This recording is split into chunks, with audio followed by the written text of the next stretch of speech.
আমরা trigonometry in measurement এই chapter নিয়ে আলোচনা করব। তো ফার্স্ট অফ অল আমাদেরকে যে জিনিসটা দেখতে হবে সেটা হচ্ছে কি,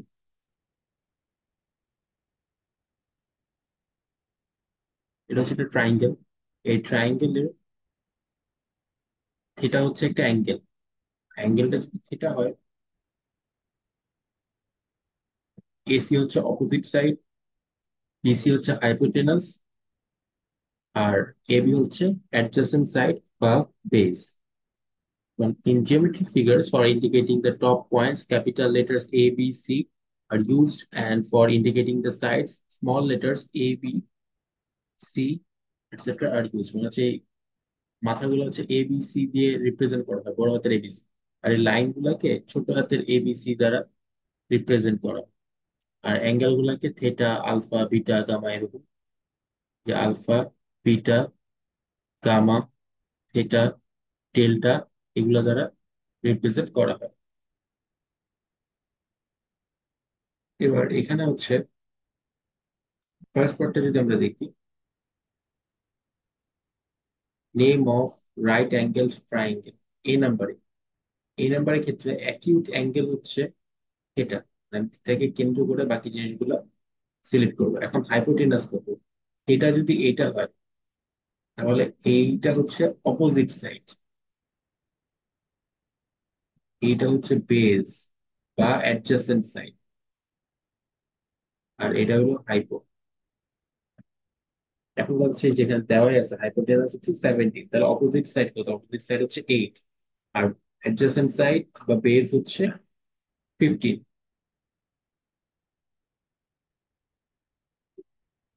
এবার বি নাম্বার ইমেজে দেখো থিটার জন্য, এই যেটা যদি থিটা হয়, দেখো এটাকে একটু উল্টায় যদি চিন্তা করো, এটা এটা এর অপোজিট সাইড হচ্ছে এটা, বেজ হচ্ছে এটা, আর এটা হলো হাইপো।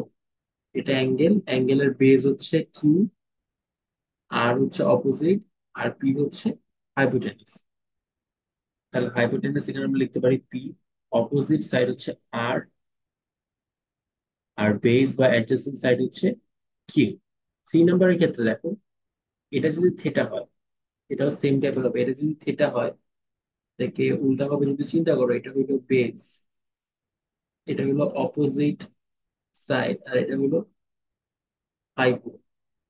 সি এর ক্ষেত্রে হাইপোটেনাস হচ্ছে ই এফ, অপোজিট সাইড কি বললাম? অপোজিট সাইড হচ্ছে ই জি, অ্যাডজেসেন্ট সাইড বা বেস হচ্ছে এফ জি এফ।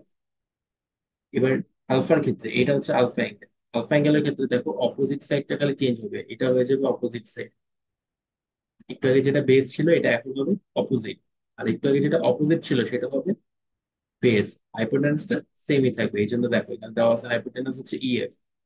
আলফার জন্য অপোজিট সাইড আমরা দিব হচ্ছে জিএফ, আর অ্যাডজেসেন্ট সাইড দিব হচ্ছে ই জি। জাস্ট এই দুটো আর কি, এটা আর এটা রিভার্সিবল। এখানে কতগুলা রেশিও দেওয়া আছে, যেমন হচ্ছে সাইন থেটা, এগুলো হচ্ছে এক একটা ত্রিকোণমিতিক অনুপাত। সাইন থেটা হচ্ছে opposite side divided by hypotenuse, তারপর কস থেটা হচ্ছে adjacent side divided by hypotenuse, tan theta হচ্ছে opposite side divided by adjacent side. এখানে সিএসসি মানে হচ্ছে কোসেক থেটা, সিএসসি মানে হচ্ছে কোসেক। কোসেক হচ্ছে সাইনের উল্টা, অর্থাৎ হাইপোটেনাস বাই অপোজিট। সেক হচ্ছে কজের উল্টা, আর কট হচ্ছে ট্যানের উল্টা। তাহলে আমরা যদি সাইন, কজ আর ট্যান মনে রাখি, অটোমেটিক আমরা কোসেক, সেক আর কট পেরে যাব। নিচে হচ্ছে ফুল ফর্মের নামগুলো এখানে দেওয়া আছে। সাইন, কজ মানে কোসাইন, ট্যান মানে ট্যানজেন্ট, কট মানে কটেনজেন্ট, সেক মানে সেকেন্ড, কোসেক মানে কোসেকেন্ট।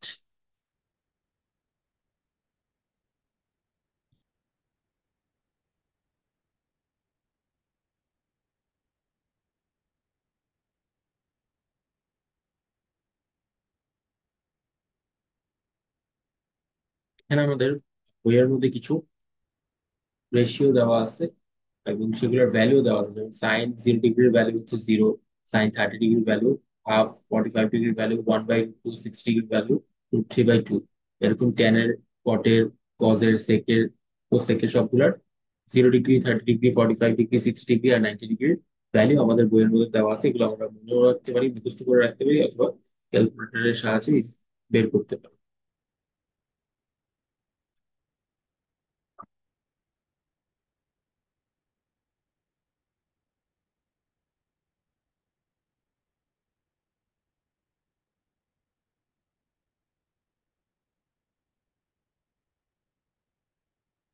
এবার আমরা একটা ম্যাথ করে ট্রাই করবো। এখানে কোশ্চেনটা হচ্ছে, in a right angle triangle ABC, A হচ্ছে 30 ডিগ্রি।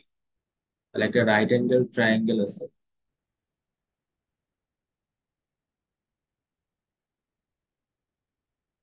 বললাম এ বি সি। এখানে বলছে এই এ যে ট্রায়াঙ্গেলটা, এটা হচ্ছে 30 ডিগ্রি, আর এ বি হচ্ছে 7 সেন্টিমিটার। তাহলে বিসি আর এসি এর ভ্যালু কত? এটাকে যদি আমি একটু উল্টায় চিন্তা করি, ধরো এই জিনিসটা আমি একটু বাঁকা করে দিলাম, বাঁকা করে দিলে তো জিনিসটা এরকম থাকবে। এদিকে আমার 90 ডিগ্রিতে ছিল এ বি সি, আর এখানে আমার হচ্ছে 30 ডিগ্রি অ্যাঙ্গেলটা। এখন 7 সেন্টিমিটার দেওয়া ছিল এ বি।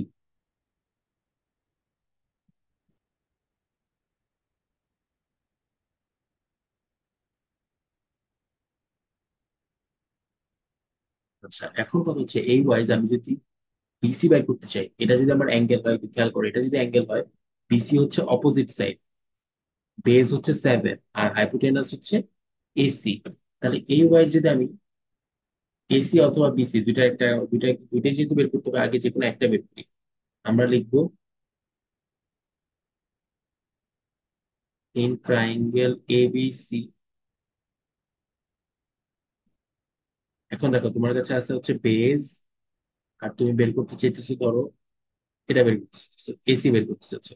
তার মানে হচ্ছে বেস আর হাইপো আছে, তাহলে আমরা কোন রেশিওটা ইউজ করবো?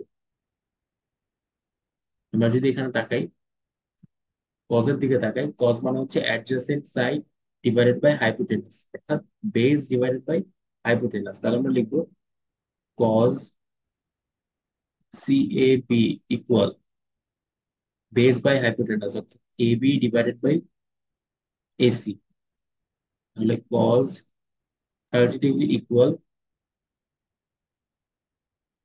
7/AC। তাহলে AC equal 7 divided by cos 30 degree. Cos 30 ডিগ্রির ভ্যালু যদি আমরা এখানে চেক করি, কজ 30 ডিগ্রির ভ্যালু হচ্ছে √3/2।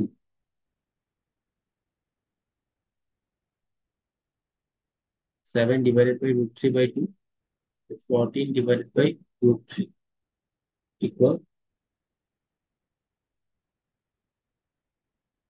আমাদের অ্যান্সারটা চলে আসবে। এটাই ডেসিমালে আমরা জাস্ট কনভার্ট করে নিব।